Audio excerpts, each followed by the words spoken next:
విజయవాడ సంఘం నుంచి జెన్నీ. గట్టిగా చప్పట్లు కొట్టండి ఒకసారి, గట్టిగా. అందరికీ ప్రైజ్ లార్డ్. నా పేరు జెన్నీ. నేను జీవం గల దేవుని సంఘం నుంచి వచ్చాను. ఇప్పుడు నేను ఎలీషా స్టోరీ చెప్పబోతున్నాను. ఎలీషా అనే మాటకు దేవుని రక్షణ అని అర్థం.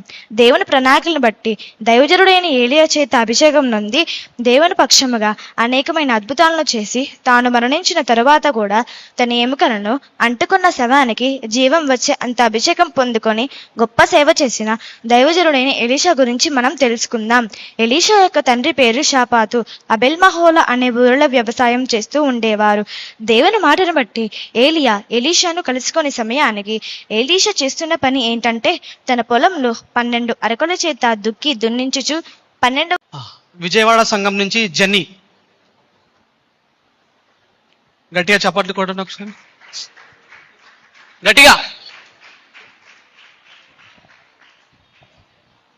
అందరికీ ప్రైజ్ లార్డ్. నా పేరు జెన్నీ. నేను జీవం గల దేవుని సంఘం నుంచి వచ్చాను.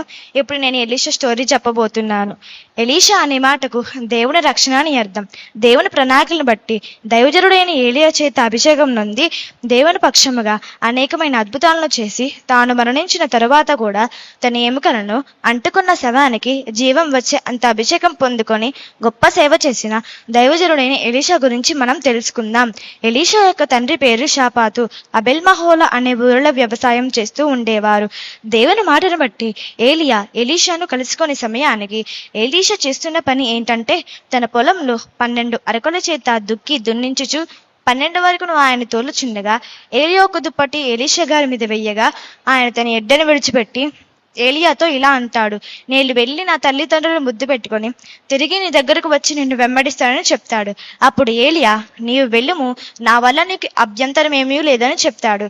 ఎలీషా తన ఇంటికి వెళ్ళి కాడి ఎడ్లను వధించి తన ఇంటికి వారికి భోజనం పెట్టి తన జీవనాన్ని అంతటా కూడా విడిచిపెట్టి ఏలియాను వెంబడించడానికి వెళ్ళి దైవజనుడు ఏలియాకు ఉపచారం చేస్తూ పరిచర్య ధర్మాలను నేర్చుకుంటుండేవాడు.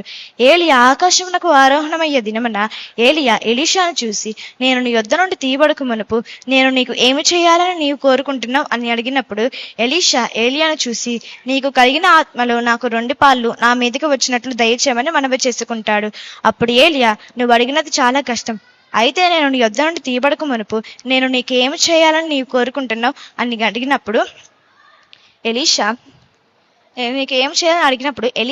నీకు కలిగిన ఆత్మలో నాకు 2 పాలు నా మీదకి వచ్చినట్లు దయచేయమని మనవి చేసుకుంటాడు.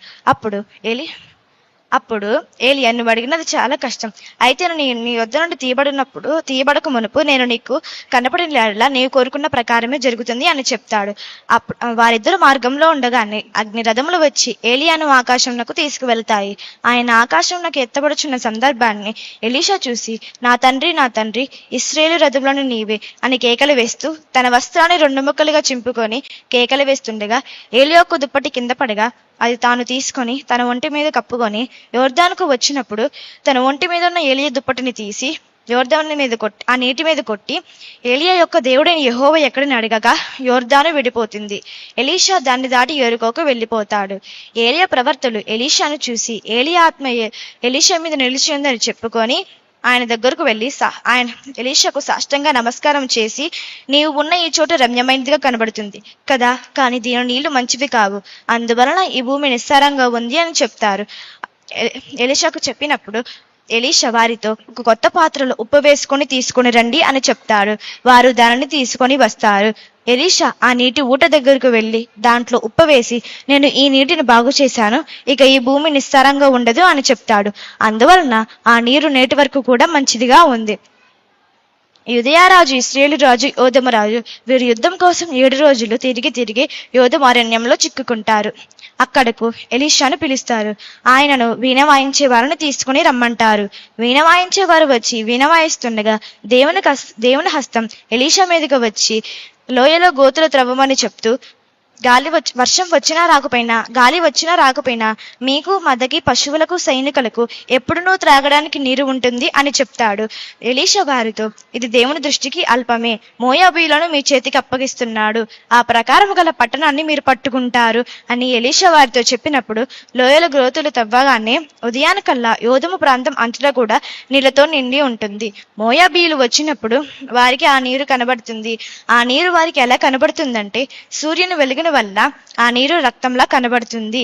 ఇది చూచిన మోయాబీల రాజు ఇలా అనుకుంటాడు, ఈ ముగ్గురు రాజులు ఒకరికొకరు చంపుకొని చనిపోయి ఉంటారు. దేవుని సొమ్ము వారి సొమ్ము కాజేదు రండి అని వెళ్ళినప్పుడు ఇశ్రాయేలు సిద్ధముగా ఉండి దాడి చేస్తారు. వారికి నీరు రక్తంలో కనిపించేలా చేసింది దేవుని హస్తం. ఇలాగే ఎన్నో అద్భుతాలు చేశారు. గనేమీరాలకి కుమారుడు కలిగినని ముందుగానే ప్రకటించడము, ఆ తర్వాత ఆ కుమారుడు హఠాత్తుగా చనిపోగా ఆ కుమారుని తిరిగి బ్రతికించడము, విషపూరిత కూర నుండి మరణము కాని ఏ అపాయం కాని శిష్యులకు కలగకుండా కాపాడడము, 20 రొట్టె ముక్కలతో 100 మందికి తృప్తిగా భోజనం పెట్టడము, కుష్ఠరోగంతో బాధపడుతున్న సమయానికి స్వస్థత కలగడము, గెహాజీకి కుష్ఠరోగం వచ్చినట్లుగా శిక్షించడము, దేవుని సేవకుల చుట్టూ ఎప్పుడూ ఉండే దేవుని సైన్యమును శిష్యులు చూడనట్లుగా వారి మనోనేత్రం తెరవడము, సిరియా రాజు రహస్య దుష్టాలోచనలు అందరికీ తెలియజేయడము, షామ్రోను గొప్ప విడుదల గురించి ముందుగానే ప్రకటించడము, సిరియా రాజు బెన్హాదాదు మరణము గురించి, ఆవోబు ఇంటి నాశనం గురించి ముందుగానే ప్రకటించడము, నీరు మునిగిన గొడ్డలి పైకి తేలి వచ్చినట్లుగా చేయడము, ఇలాగా మరెన్నో అద్భుతాలను ఎలీషా చేశారు. మొత్తం ఎలీషా 60 సంవత్సరాలు దేవుని కోసం పనిచేశారు. ఎలీషా యెహోరాము, ఏహు, యెహోయాహాజా, యేహు అని ఇశ్రాయేల్ రాజు ఏలుబడిలో ప్రవచించారు. తరువాత మరణించి సమాధి చేయబడ్డారు. ఎలీషా మరణించిన 1 సంవత్సరానికి కొందరు మరణించిన ఒక మనిషిని ఎలీషా మరణించిన సమాధిలో ఉంచగా ఎలీషా ఎముకలు ఆ మృతదేహానికి తాగి వెంటనే తిరిగి బ్రతుకుతారు. ఎలీషా పరిచర్యలో ప్రభువైన యేసుక్రీస్తు కూడా మాట్లాడడం మనం లూకాసు వార్త 4వ అధ్యాయం 27 వచనంలో చూస్తాము. ఎలీషా ఏలియా ఆత్మలో 2 పొందుకొని ఏలియా కంటే 2 రోషముగా, ఏలియా కంటే 2 అధిక కాలముతో, ఏలియా కంటే 2 అధిక అద్భుతాలతో దేవుని కోసం పనిచేస్తారు. కాబట్టి మనము కూడా ఎలీషాలాగా దేవుని ప్రేమిస్తూ దేవునికి విధేయత కలిగి ఎలీషాలాగా యథార్థ కలిగి జీవిద్దాం. దేవునికే మహిమ కలుగును గాక. ఆమేన్.